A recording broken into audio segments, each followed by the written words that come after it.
How's it going, all you minties? Uncanny Omar here from Near Mint Condition, the home of collected editions. And join me today for my overview of these collected editions from Dark Horse Comics. So, let's go ahead and get started.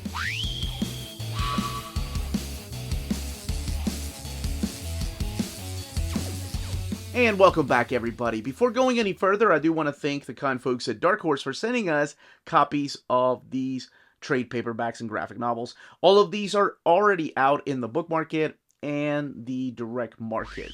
So we've got a couple of B.P.R.D. Omnis, a couple of Hellboy books, an Sapien, which is a spin-off, and I'll talk about what's collected in those, and then 3 original graphic novels. A couple of these were Comixology exclusives first, and this is how they're deciding to print them.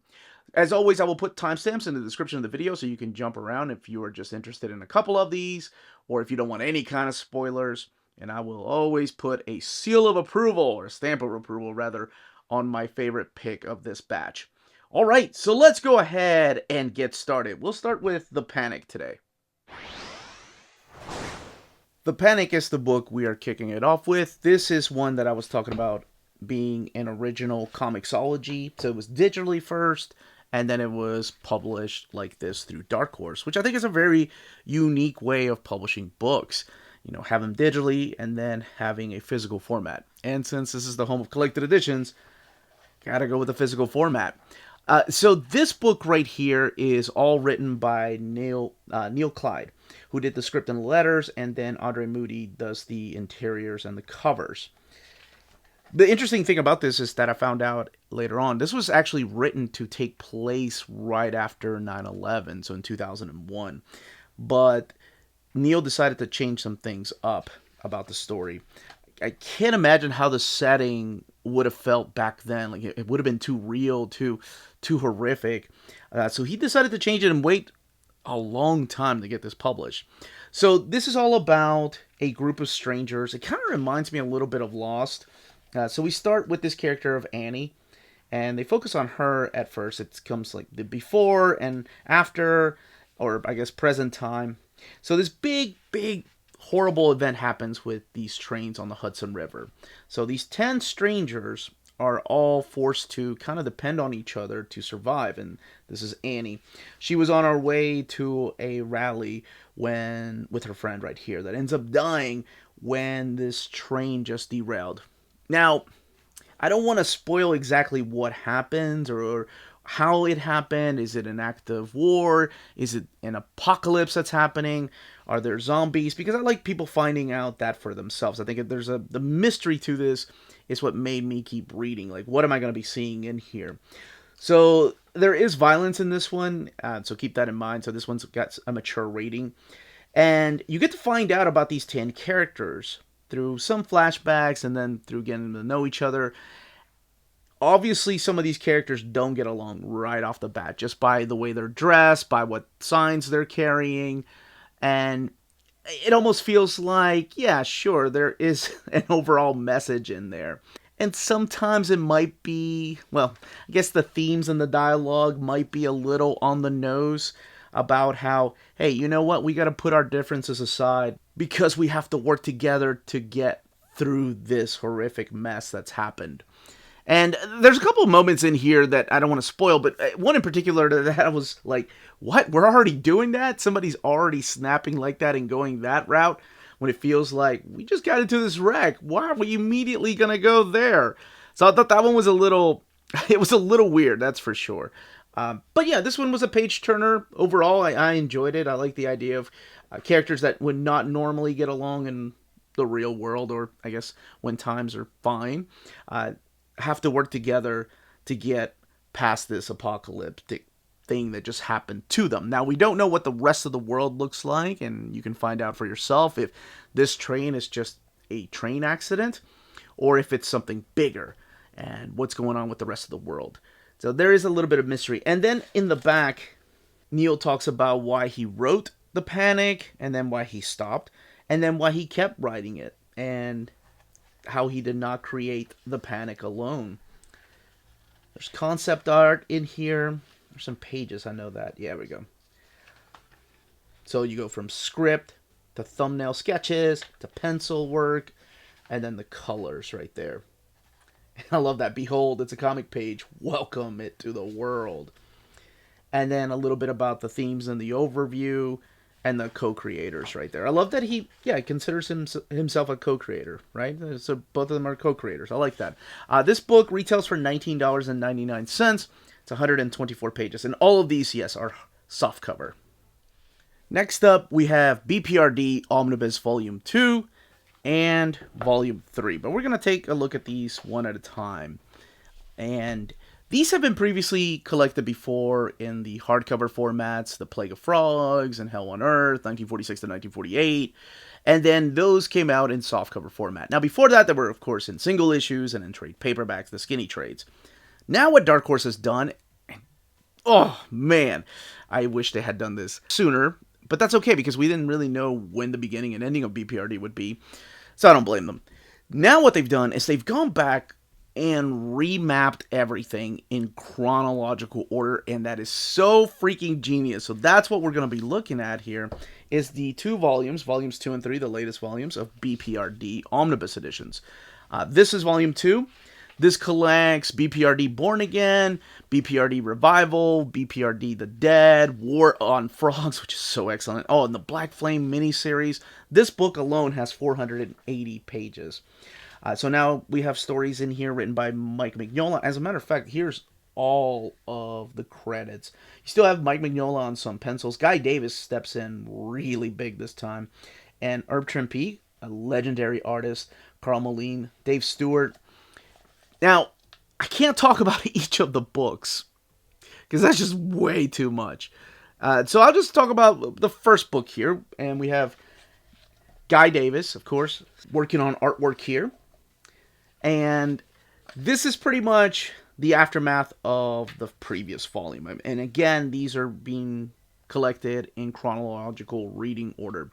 So the B.P.R.D. is now moving to their new headquarters, which happens to be an abandoned military research facility somewhere. Where was it? It's in Arizona? No, Colorado. Where they encounter this ghost Nazi paranormal weirdness. Because, of course, no matter where the B.P.R.D. are, even when they're not chasing things, they're being chased out. So there are some freaking funny moments in here, and there's some horrific moments in here. And there's some moment in here that involves one of the characters, Ben, telling Roger to put some pants on, and then changing his mind when he sees what Roger does. But that is one of the best series. Like, it just keeps getting better and better. As I mentioned, not everybody if you've watched my overview of the B.P.R.D. or the Hellboy reading order, don't get used to a lot of the characters, because man, do they love killing characters left and right in the B.P.R.D. And the stories keep getting better and better. By the time you get to War on Frogs and the Black Flame, oh my gosh, they are awesome. If you've never read them, just to kind of give you a small taste of what they look like. In the back, as always, are so many pages of the sketchbook. About 40 pages of sketchbook material, whether it's monsters or settings or new characters. So, character designs. I love this kind of stuff. And then what other B.P.R.D. or Hellboy universe books you can buy. So that's volume 2. Let's move on to volume 3. From the World of Hellboy. I love that. B.P.R.D. Omnibus Volume 3. Mike Mignola, John Arcudi, Guy Davis, Dave Stewart. We'll take a closer look at all the spines together. On the back of the book, telling you a little bit about the story. When I did the reading order of Hellboy, I try to suggest when to read particular stories of Hellboy, and then when to dive into B.P.R.D. Because sometimes one series will spoil another one. And I think I did a pretty good job. Somebody once told me there are several Hellboy and B.P.R.D. reading orders out there. If you've never read them, I suggest actually finding them out, because it does help with the experience of reading these books. Sure, you can focus on just B.P.R.D. and call it a day, or just Hellboy, but if you want to read the entire universe, this entire experience, I strongly suggest going and getting those reading orders. And why the hell am I saying that if I just said that these have been remapped? Well, because these still, they don't have the Hellboy issues in them. They just collect B.P.R.D, and that's it. And speaking of collecting, this one here collects the Universal Machine, Garden of Souls, and The Killing Ground, which are all great stories. But the one I'm going to be focusing on is the Universal Machine, which is the very first story that we find in here. So, again, never read these out of order. Don't go reading volume 3 before reading volume 2. At least I don't suggest it. Maybe somebody has. But this all centers around a voyage by Kate Corrigan. And she's tried to recover this tome. And the mystery deepens when we're broken up into separate stories. And that is the main reason why I enjoy this particular story so much. The 3 in here are great. Like I said, to me, B.P.R.D just kept getting better and better. And at times, it was better than Hellboy. But I love the idea of having these flashbacks to tell some of these origin stories that aren't just about Kate, but they're about the other characters that make up the B.P.R.D. Here, I'm going to actually skip some pages, because Mike Mignola actually draws some very nice, poignantly beautiful pages at the end of that particular story, but we'll go on to the next one. So yeah, it's not just about her, but it's about Ape Sapien. You get to find out about him, Liz Sherman, who's been around for a little bit, with Johan and Benjamin Daimyo. You get to find out exactly what's going on with him, or how he came about getting something, if you're familiar with that character. So that's primarily why I enjoyed that story so much. And again, don't get used to characters in this particular series, because you're not going to be happy when it ends up happening to some of them. Now, I'm hoping one day what Dark Horse does is they see the popularity of these books, and maybe because those B.P.R.D, Plague of Frogs, and Hell on Earth, The Devil You Know, 1946, 1948, have been out of print for so many years, they'll put these in some big library edition. Like, it would be awesome to have, like, 2 volumes, which is insane, like 800 plus pages. Maybe I'm just wishful thinking there.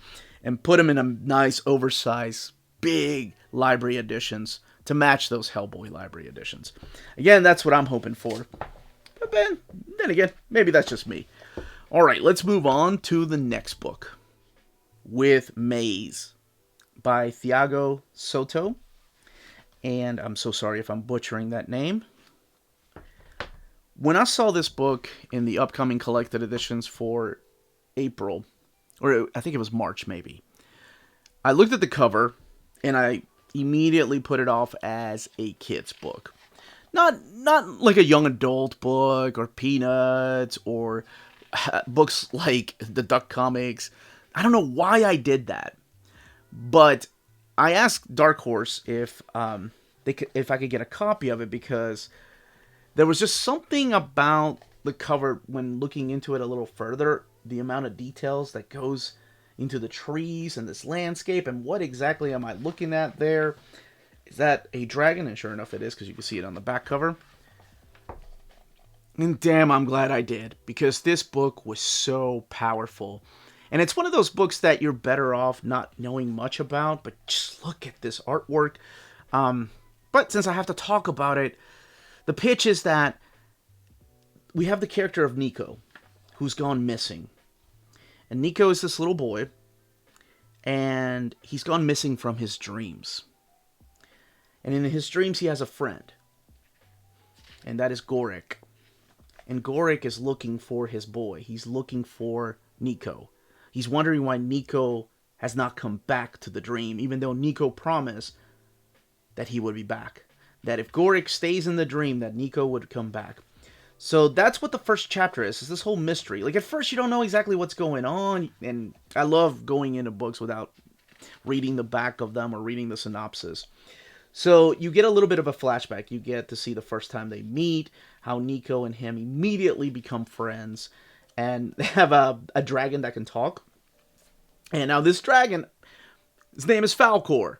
Now, it could be that Soto is a huge fan of Neverending Story, or maybe that's just a popular name for a dragon and I didn't know, or a luck dragon. But yes, there is a dragon, and they go in this land. There is a villain that they're looking to defeat, and it's just an adventure of 2 friends fighting for the freedom of this kingdom. And of course, it all happens in this dream world. And then one day, Nico doesn't come back. So Gorik goes on a journey, and he has to go in the maze to find out what happened to Nico. And man, where the story went, I wasn't expecting, and it hit me, and I was with tears at the end, because it's such a beautiful story. It's hard to describe that feeling of being a child and having an imagination and telling your imagination one day that you would come back, whether you had an imaginary friend or whether you were working on a comic or whether you were working on a story and you never went back to it. And it kind of feels like that. And you have this imagination or this dream or this imaginary friend that is still waiting for you there. And that just, oh man, I lost it. You can find out exactly what's going on with Nico, what's going on with Gorik, Falkor, who the villain is, and if Nico even wants to be rescued, or is this a case of Winnie the Pooh, that Nico just doesn't need a dream anymore because he's growing up. Lots of twists and turns in here that I wasn't expecting, and yeah, by the end of it, beautiful, beautiful ending, beautiful book. It's hard, this batch is hard to give the Near Mint Condition seal of approval, because I've read B.P.R.D. and I've read Hellboy, and this one is really close, but not yet. Not yet. Alright, let's look at the back here. Okay, before I get to the back to see if there's extras, and I can just tell you right now there's really no extras, but I wanted to show a little bit of this right here, where Gorik is going through this land, and it's so devastated, so destroyed. And you start making connections between Nico and the land and what's going on exactly, right? Because if we're talking about a dream, one is going to affect the other. Now, this book retails for $24.99, and this one has 216 pages of this gorgeous art. Okay, now let's flip to the back, where there's a dedication to his wife, Tatiana, for her unconditional support over 3 years of work.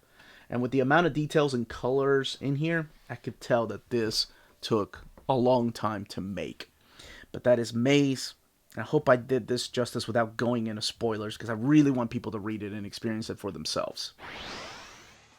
And it has come to that point of the video where I show off all the spines of the books. And to remind people to smash that like button and subscribe if they haven't subscribed yet, and ring that bell for notifications. All that does help with our YouTube algorithm and our channel keep growing. And thank you to all you folks that have shared our videos. Alright, let's continue with the overview. Ape Sapien, Dark and Terrible, Volume 1. So this has been previously collected, as a matter of fact, in a hardcover edition. It is the exact same dimensions, the papers, that is. It's the exact same dimension as the paper. I don't know why I'm doing that. As the paper in the hardcover, because this is a standard hardcover. So everything, I mean, even the wraparound cover and this is identical. But I believe the hardcover has been out of print for a while now. So I'm glad that they're printing them in soft cover for the people that missed out on them. And hopefully one day we can get them to print them in hardcover format. So yes, this is a spin-off of B.P.R.D. and it is a spin-off of the Hellboy universe. And what's really interesting about this collection that might freak people out, including myself when I first saw it, is that this collects the Ape Sapien stories from his ongoing series that were collected in volumes 3 through 5 of the trade paperbacks. So this collects Ape Sapien volumes 3 through 5. And that might throw you off a little bit, because you're like, wait, what about volumes 1 and 2? That comes later, because they're collecting them in a chronological, let's make sense of the story type of way. This book here retails for $29.99, and it has 440 pages. Now, like I mentioned, this omnibus, or this no, it's just a collection. It's not called an omnibus. Not sure why the B.P.R.D. is omnis. Maybe they'll remap these one day. I don't know. So it collects the beginning of the Ape Sapien ongoing series. But it's a big reveal as to what's happened between him and the B.P.R.D. So if you've not read B.P.R.D. up until Hell on Earth, especially the middle arc, This is going to spoil what ends up happening, at least between Ape Sapien and the B.P.R.D. So here he is alone. He is on his own, and that's exactly what this is. He is going through this monster-infested world, trying to pretty much just discover what his purpose is in life. He meets new characters along the way, but it's basically him just going through this monster journey in our world. Now, I love Abe Sapien. I think he works better in the B.P.R.D. So don't let this guide you in the wrong direction, because the stories in here aren't the best stories by Arcudi. I think they're written by John Arcudi for the most part. Scott Alley wrote the other ones. But it's not the best. I think the best is the stories that happened before this. But again, since they're collecting them in chronological order, at least the way the hardcovers came out, it makes sense that they were going to release this first. But yes, once that other trade paperback comes out, The Drowning and other stories, believe me, you'll want to check that out. Not that you're not going to want to check this out, because if you're reading through B.P.R.D. and you want to know what happens to Ape Sapien, this is where you come for that. And again, I've done a reading order of B.P.R.D. and Hellboy, and I included Ape Sapien in there because it is a spin-off, and it's very important to know when to read these stories. So who knows, maybe one day they'll map Hellboy, B.P.R.D., and all the spin-offs together and give us some big library editions. Some beautiful character designs all the way in the back. And a lot of the covers here are supplied by Mike Mignola. And this one again retails for $29.99. Hellboy, Weird Tales. So this has been released before in 2 smaller trade paperbacks. It's been released as a hardcover collection. This has been out of print for years. And you can still find the 2 trade paperbacks cheaper than the out of print hardcover. But what Dark Horse decided to do was put both of the trade paperbacks into a thick trade. So that's what this is. And I say thick trade, but it has 248 pages. This one retailing for $24.99. So, what exactly is the Hellboy Weird Tales? I love this project when it was starting out. So the idea behind this is Mike Mignola gets a lot of his friends together. And a lot of these friends happen to be great comic book creators. And they all tell stories about not just Hellboy, but characters around Hellboy. And Mike Mignola writes some of these stories in here. But you're going to see some familiar names in here. You're going to see Fabian Nicieza writing a story, John Cassaday, Ron Mars, John Arcudi, and the names that will later on take over the book too. Evan Dorkin, Andy Watson, Mark Ricketts, and Tommy Lee Edwards, J.H. Williams III. So it's an anthology collection. It's just a collection of short stories featuring different characters through different eras of, this is the John Cassaday story, Lobster Johnson, of Hellboy and his universe. Lots of hits, lots of misses, but lots of fun regardless. I like these type of anthologies. I'm a big fan of them. To me, they're a palate cleanser. I don't care if all I ever read is Hellboy. I still need a break from long story arcs or story arcs that are just draining me. If you look at how long Hell on Earth went, you thought Plague of Frogs was long. Hell on Earth went for years. Sometimes you need a break. So this is one of those good palate cleansers to me. I love these type of stories. Different type of artwork, different type of storytelling, and of course different eras through here. I think that's Jason Pearson. I just talked about Jason Pearson in my X-Men overview, the Legacies overview.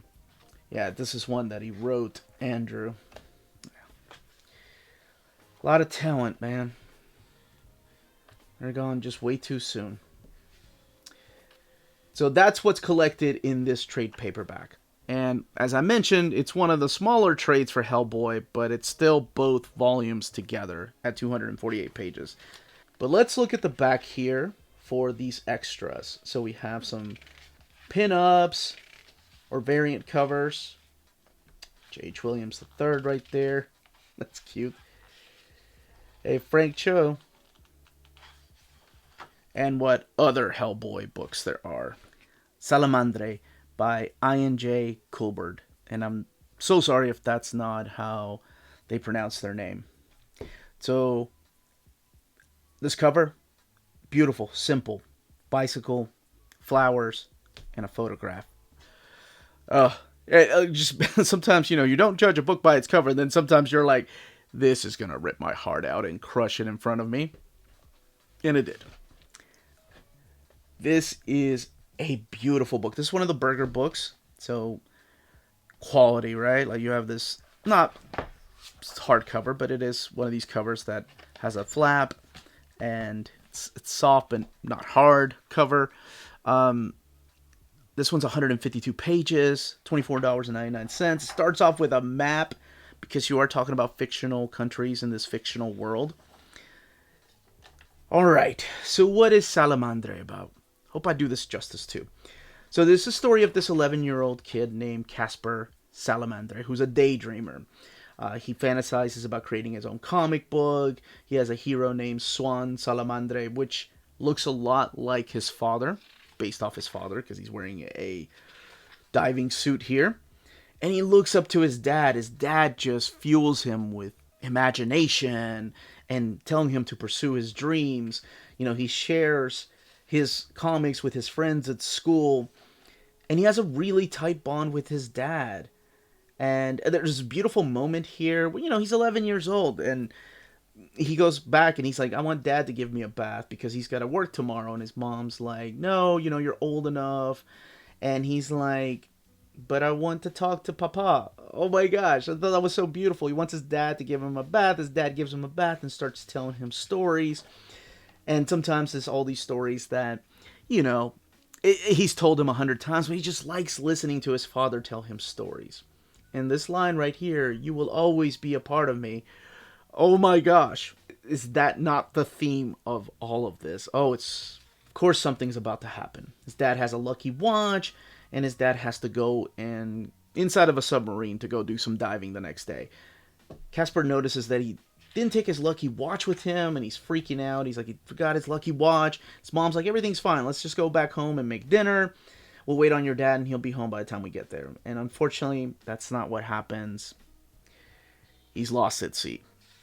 Now, I'm being vague about that, but you can find out what that means. Even this scene doesn't mean. But I'm pretty sure you could probably guess what happens. So he's left with his mom, and he is angry.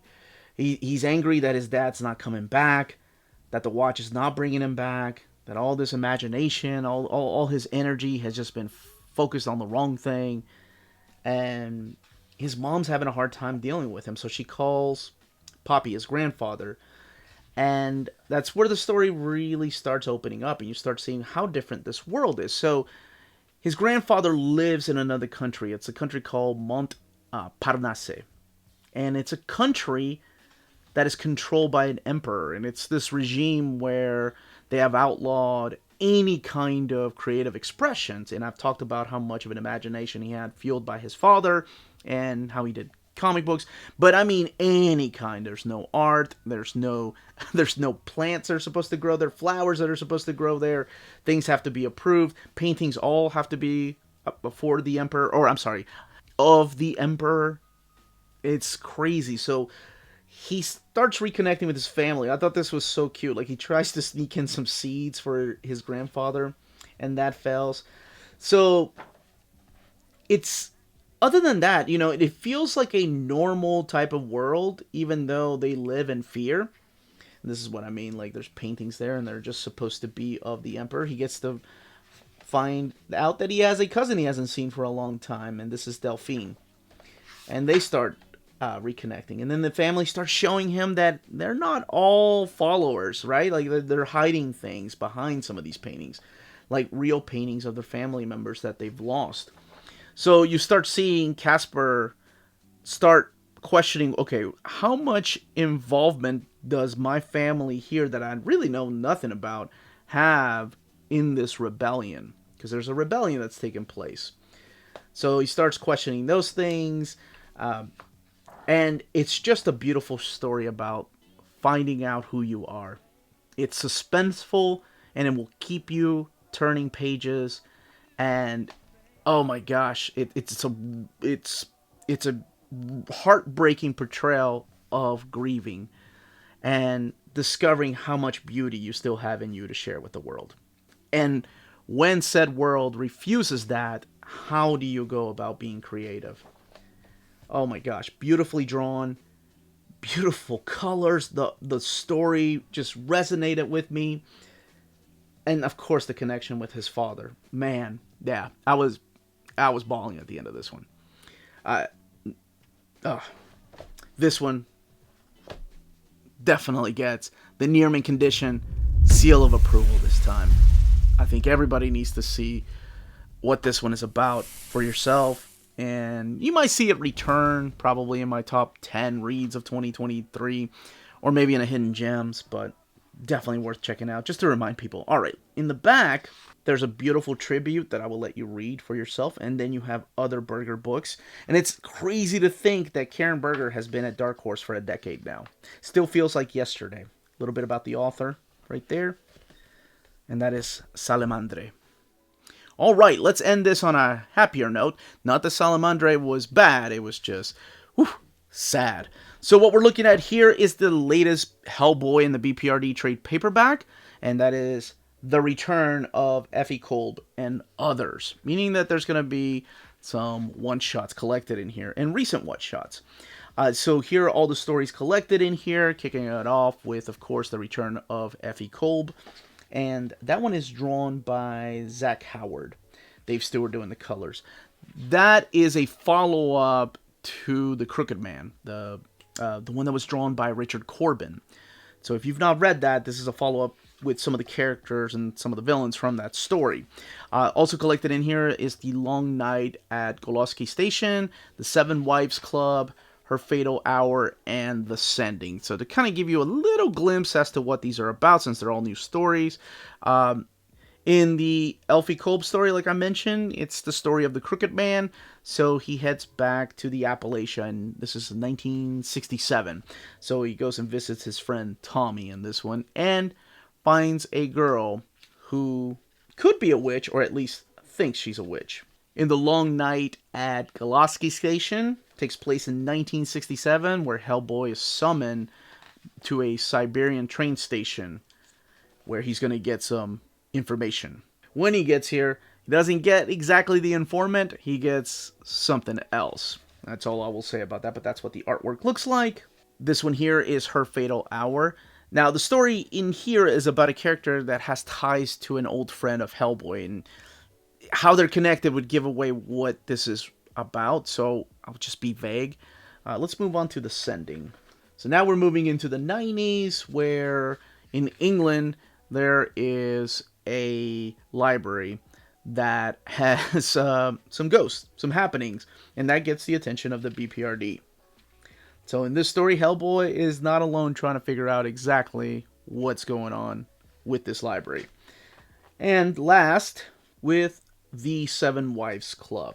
So this takes place in Savannah, Georgia in 1992, where we see Hellboy talk to this young lady right here who loves going to haunted houses with her boyfriend, and it looks like this house in particular was haunted. Her boyfriend gets killed, and she keeps telling Hellboy that it was not her. She did not do it. And now she is being charged with the crime of passion for killing Tommy. So now Hellboy has to team up with Pauline Raskin right here. She's a field agent since 1987.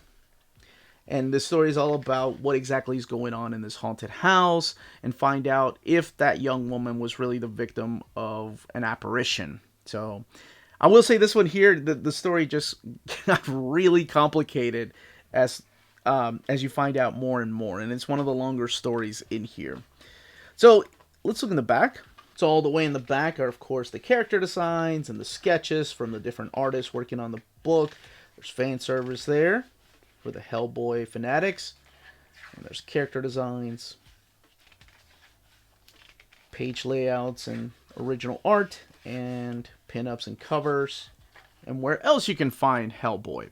So this one ranges, of course. Some of them are very creative, some of them are fun, and some are just a little dull. But this one has 152 pages, retailing for $19.99. That, as they say, is that. If you're interested in purchasing any of these books, don't forget to check out our sponsors. If you're in Europe and you're interested in buying these books, definitely check out Walt's Comic Shop in Berlin, Germany.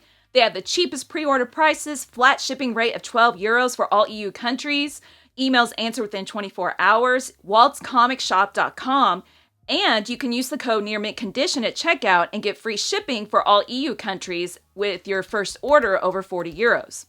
That's Walt's Comic Shop, your reliable source for omnis and premium collected editions in Europe. Ding!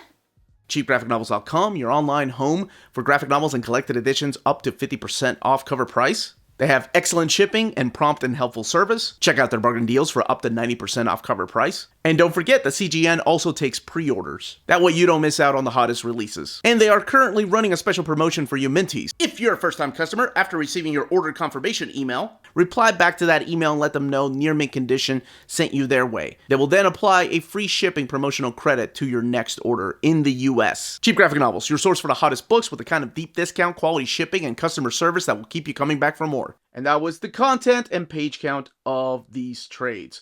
Let me know in the comments down below which ones you are picking up, if this is the way that you are picking up Hellboy or B.P.R.D. or any of the spin-off series.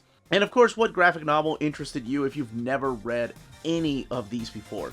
And if you read them, let me know what you think in the comments down below. If you have any more questions, leave them down below. Don't forget to smash that like button, subscribe, and ring that bell for notifications. Everyone, stay healthy and safe out there. Much love.